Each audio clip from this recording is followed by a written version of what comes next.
Remove the hashboard retaining screws.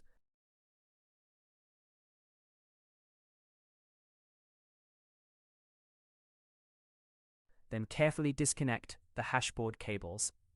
Be sure to note their positions or apply labels to ensure correct reassembly. Disconnect the control board and carefully remove it from the unit.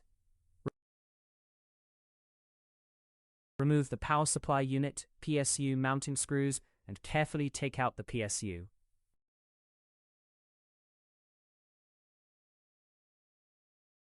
Finally, carefully remove the hashboards